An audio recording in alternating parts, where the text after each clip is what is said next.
All right, so we're going to shift gears today, and you guys have probably had enough of formulas for a few days, so we're going to just move back into some more vocabulary and learning how to draw some things and how to write down some things. So, the first vocabulary word that we need to learn is opposite rays.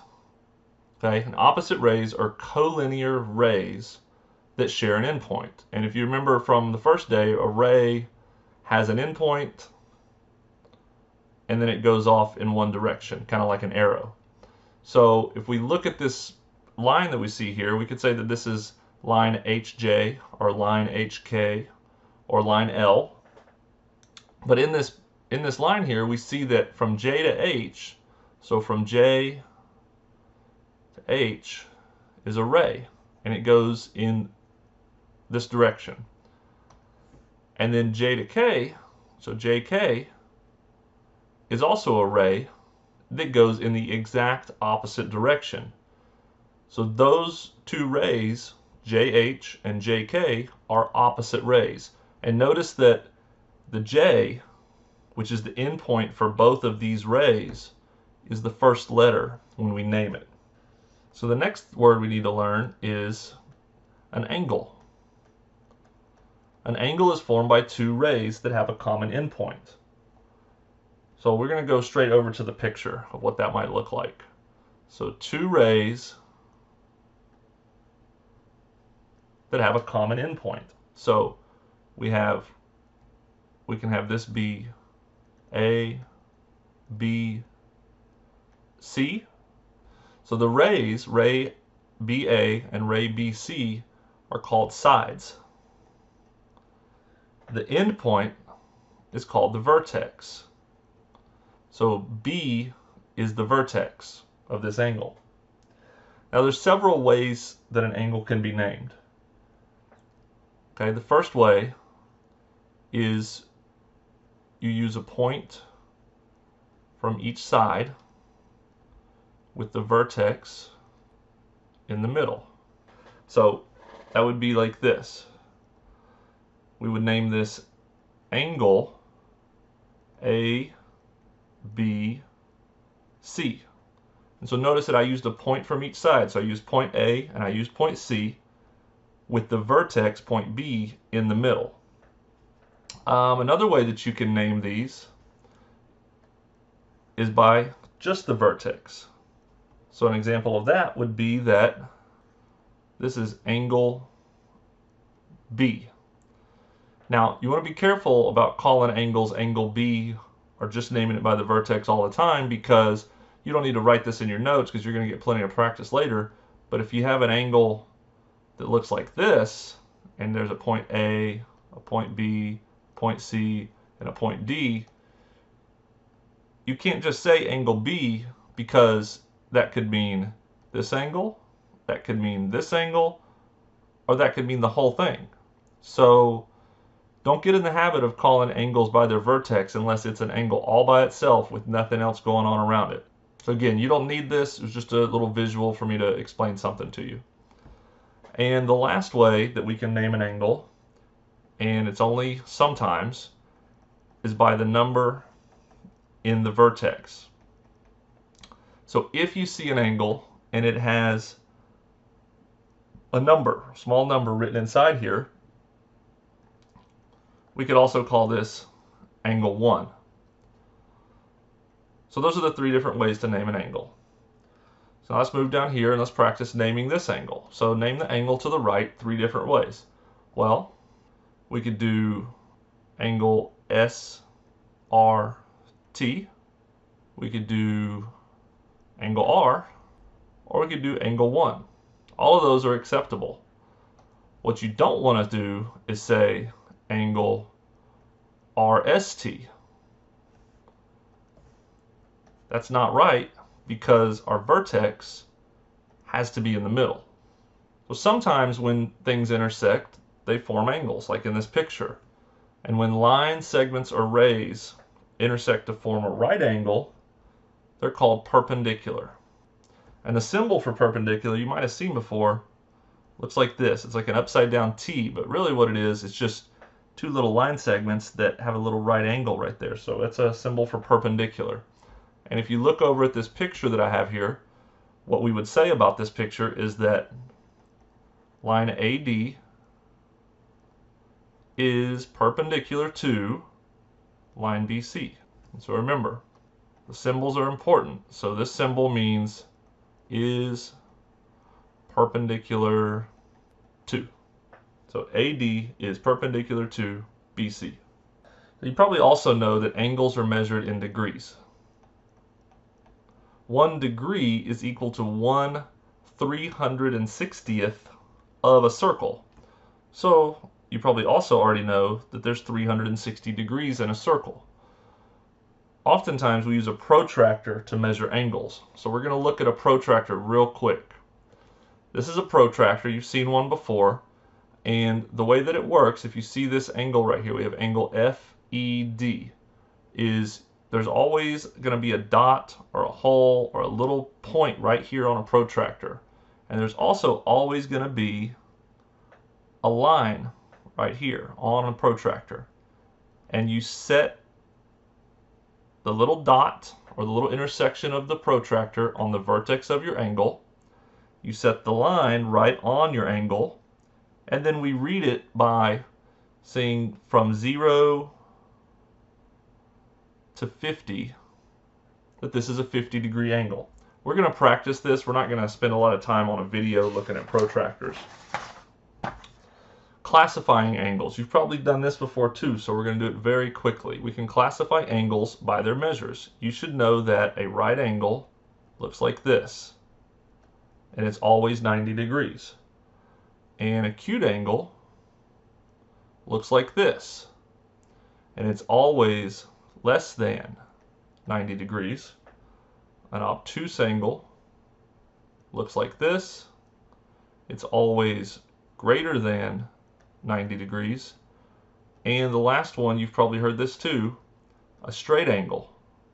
So even though it doesn't look like an angle, it still has a vertex and it has points on each side. So these are two opposite rays that come together to form this straight angle.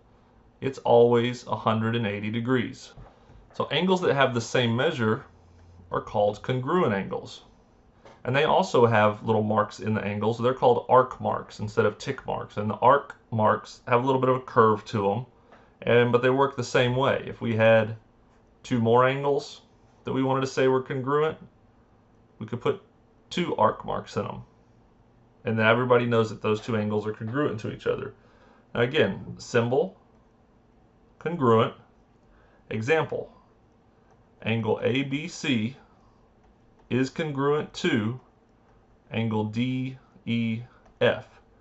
What that means is the measure of angle ABC is equal to the measure of angle DEF.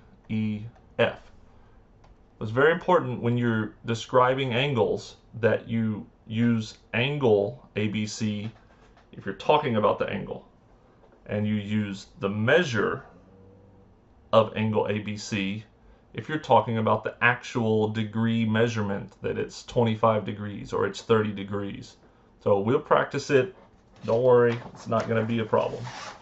Okay, another big vocabulary word that we need to learn is an angle bisector.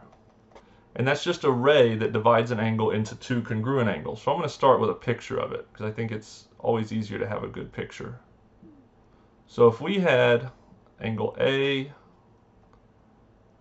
B, C, and then we had a ray right here, ray BD. So that ray is dividing this angle into two congruent angles. Okay, and the way that we name the angle bisector, again we're talking about just this red ray right here, is with the vertex and a point on the ray. So in our picture here, after we have an angle bisector added to our angle ABC, we now can say that angle ABD is congruent to angle DBC. And what we would say, or we could write if we had to write a sentence, is that ray BD bisects angle ABC. So let's take a look at what the example problems for this look like. Right here we see it says KM, and a lot of times the printing doesn't add the symbols right, so I'm just going to add them as we go. So this is ray KM bisects angle JKL. So stop reading. Stop right there. That's telling us what our picture should look like. When we look down here, we see an angle JKL and we see a ray KM. But what we're missing to let us know that it is bisected is the arc marks. So always add things to your picture that make it easier for you to recognize what's going on. Now we see that the measure of angle JKM is 4x plus 6 degrees. So angle JKM is 4x plus 6 degrees. And the measure of angle MKL is 7x minus 12 degrees. So find the measure of angle JKM. So we want to know what the measure of angle JKM equals. And we're going to put a box around it, and that's going to be our answer. So to do that, we look at what we've been given. We've been given two angle measurements that we know are equal to each other. So we're going to write 4x plus 6 equals 7x minus 12. And we're going to do our algebra, and we're going to solve this and figure out what x equals. And you should be able to do this stuff, right? If you're having trouble with this, you've got to come talk to me, because you don't want to be missing these questions on a test because you know what bisect means and you know what to do with the picture, but you can't get through the algebra. So if you have a problem with this, we need to get it fixed. All right, we come up with x equals 6, which feels good because we know what x equals, but that's not the answer. So the measure of angle JKM equals 4x plus 6. So that's 4 times 6 plus 6, which is 24 plus 6, which is 30. And that's 30 degrees. So the measure of angle JKM, 30 degrees. So we've got one more thing to do. I know this video is getting a little long, but don't worry. We're going to move through one more thing and we're going to be done. Something called the angle addition postulate. It's very important. It's very basic, but it's very, very important that you learn it the right way. So if P is in the interior of angle ABC, so let's stop and draw a picture of what that says. So angle ABC. So A, B, C. Now it says if P is in the interior of. Well, the interior of this angle is in here. So I'm going to put my point right there. That's P. And that's what it says. It doesn't say where it is. It just says it's in the interior. Then, and this is the angle addition postulate, the measure of angle A, B, P plus the measure of angle P, B, C equals the measure of angle A, B, C. So what we need here is an angle ABP. So ABP. So this basically says that this measurement plus this measurement equals this measurement. It doesn't say they're equal. It just says they add up to this. That's exactly, if you remember when we did problems that look like this, and we said that this plus this equals this. Well, now we're saying that this plus this equals this. So let's write that out and see what it looks like. If F is in the interior of angle D, E, DEG. Right? There's angle DEG. F is in the interior. So there's F. And the measure of angle DEG. So the whole thing is 115 degrees.